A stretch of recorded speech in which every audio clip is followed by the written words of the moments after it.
Pada kesempatan kali ini, kakak akan membahas terkait massa jenis. Nah, sebelum masuki materi, kakak tanya dulu nih, adik-adik di sini pernah gak sih meminum susu? Coba bandingkan, lebih besar mana ya massa 1 gelas susu dengan 1 gelas air putih? Tentunya massa dari 1 gelas susu ini lebih besar dibandingkan massa dari 1 gelas air putih. Hal ini dikarenakan zat-zat yang terkandung dalam 1 gelas susu ini lebih banyak dibandingkan zat-zat yang terkandung dalam 1 gelas air putih. Nah, contoh lainnya adalah batu dengan pasir. Nah, batu dengan pasir ini memiliki massa yang sama, namun volumenya berbeda loh. Nah, untuk massa yang sama, volume dari batu ini lebih besar dibandingkan volume dari pasir tersebut. Sebab itulah massa jenis antara batu dengan pasir ini berbeda.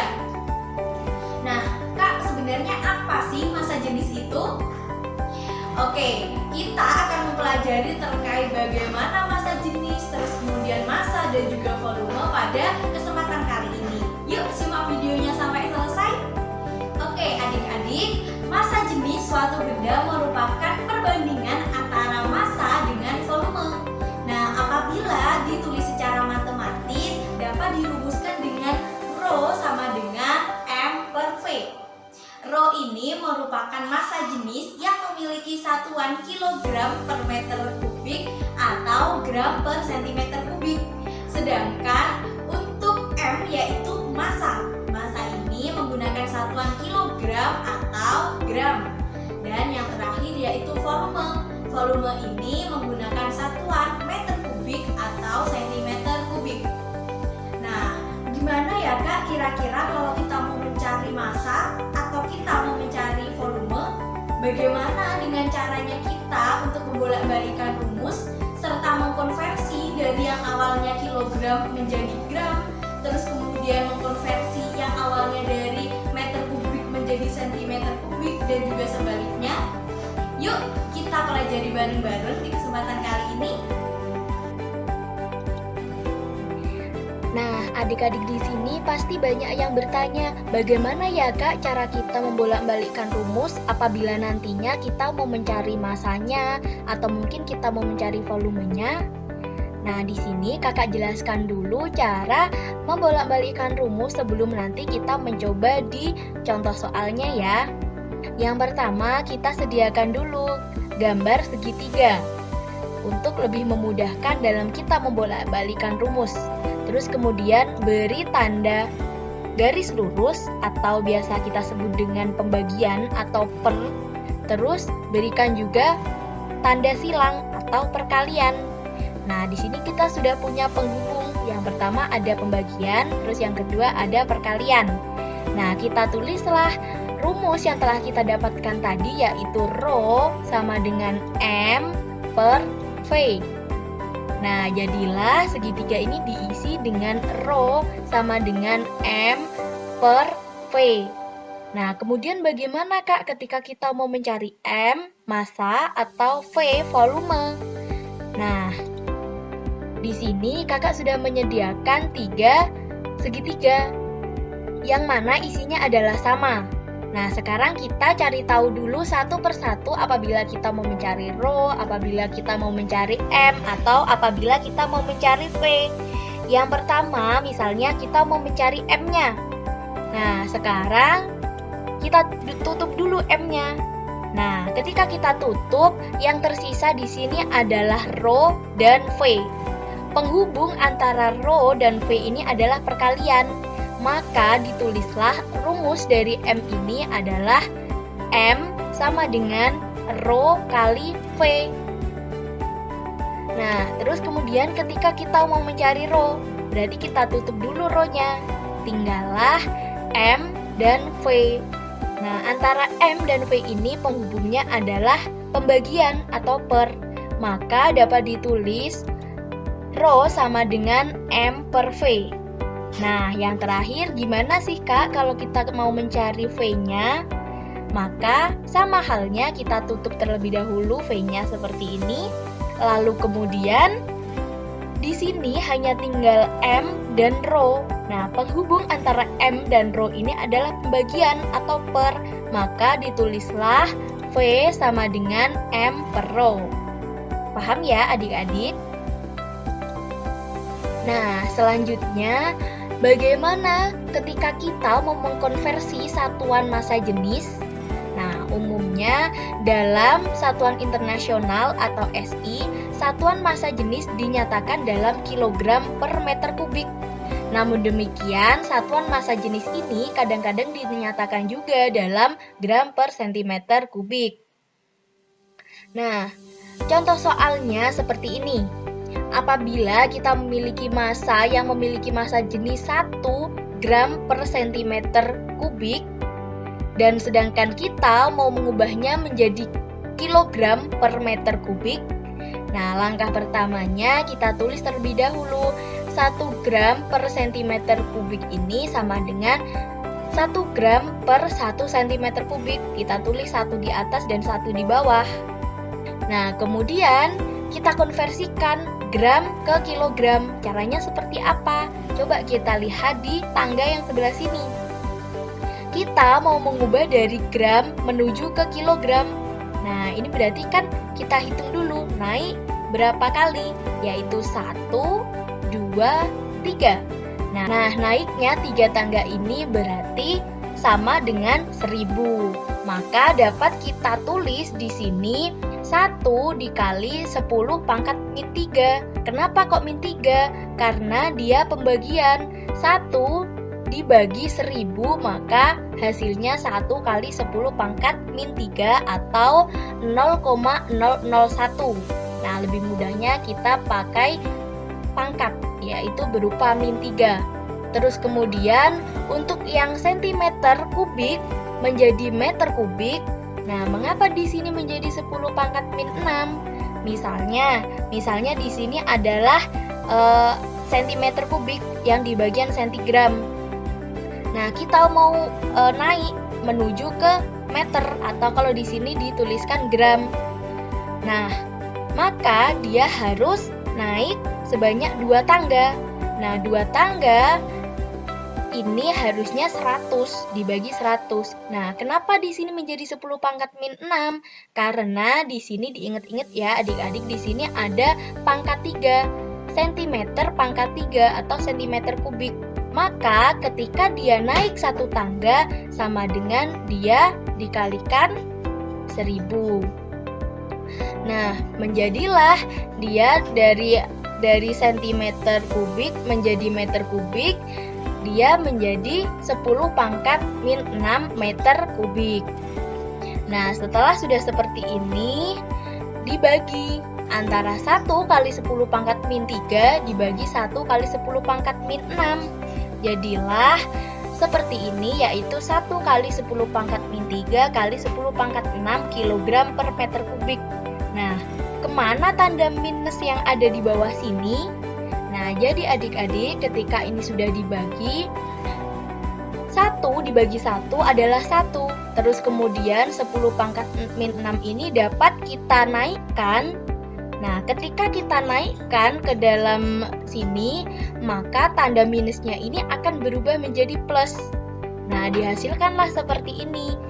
1 kali 10 pangkat min 3 kali 10 pangkat 6 yang telah dinaikkan dari bawah tadi, sehingga dia menjadi 10 pangkat min 6, bukan 10 pangkat min 6 kilogram per meter kubik. Nah, terus kemudian disederhanakan lagi, berupa 1 kali 10 pangkat 3. Nah, kenapa kok pangkat 3?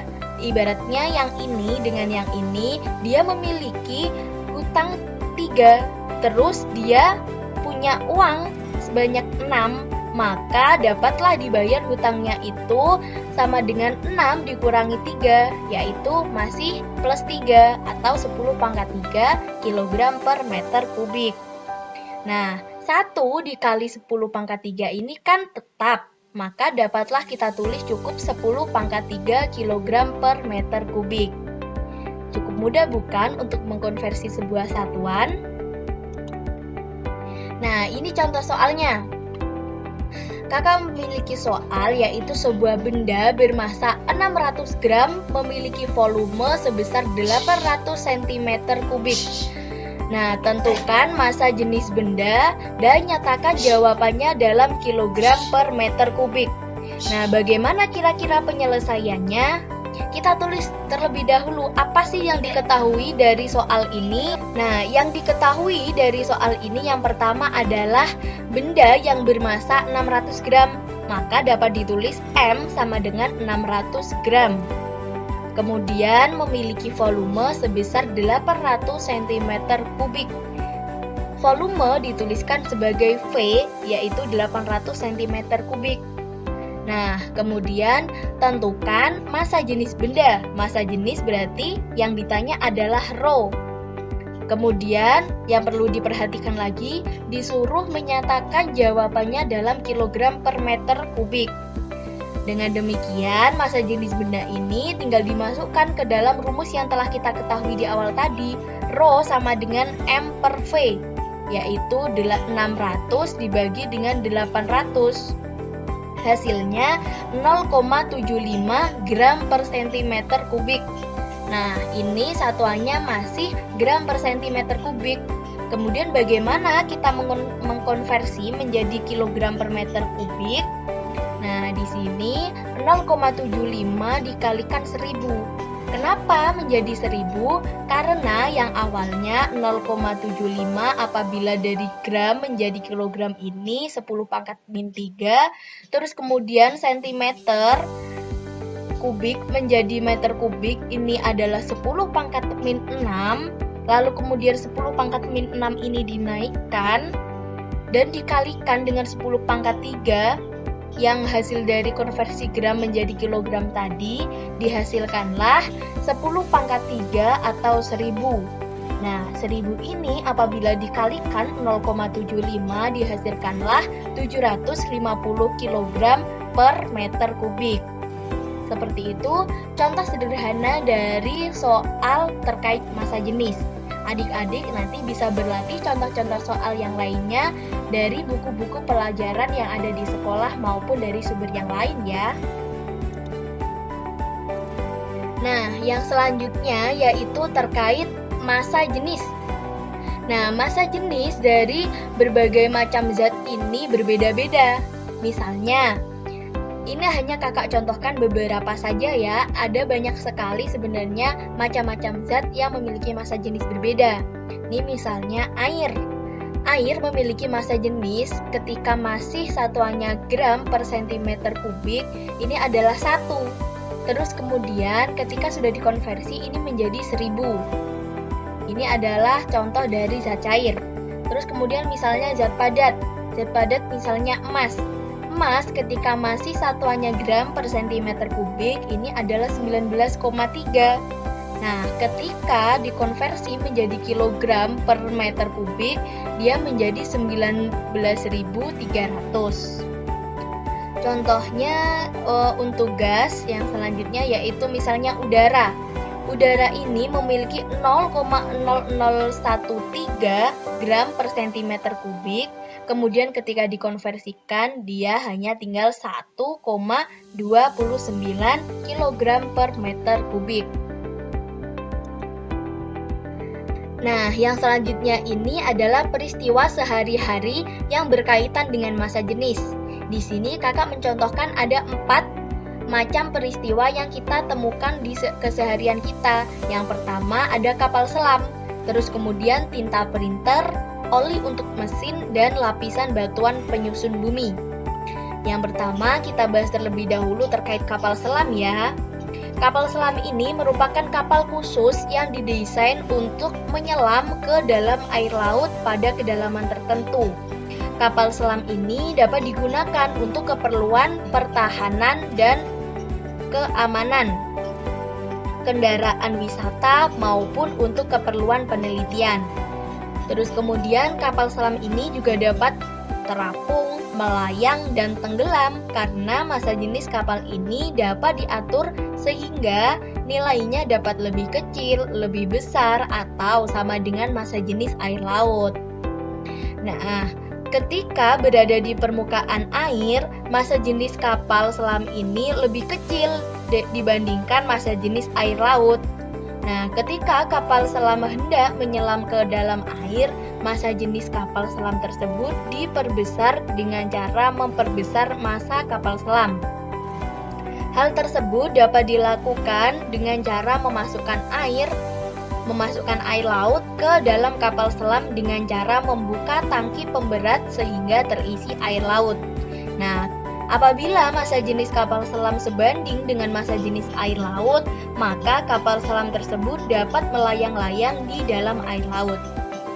Nah, ketika kapal selam ini hendak muncul ke permukaan laut, air dari dalam kapal selam ini dibuang ke luar kapal, sehingga air yang berada di dalam kapal ini berkurang. Nah, kapal selam ini nih adik-adik dilengkapi dengan katup yang berfungsi untuk menjaga keseimbangan antara jumlah udara dan jumlah air dalam kapal selam, sehingga kapal selam ini dapat bergerak dalam kondisi stabil. Wah, luar biasa ya, kita memiliki kapal selam yang sangat-sangat berfungsi untuk membantu di laut. Nah, yang kedua ini terkait tinta printer. Nah, tinta printer untuk keperluan berbagai jenis printer memiliki kepekatan yang berbeda. Nah, hal ini disesuaikan dengan lubang kapiler yang terdapat pada print head printer tersebut.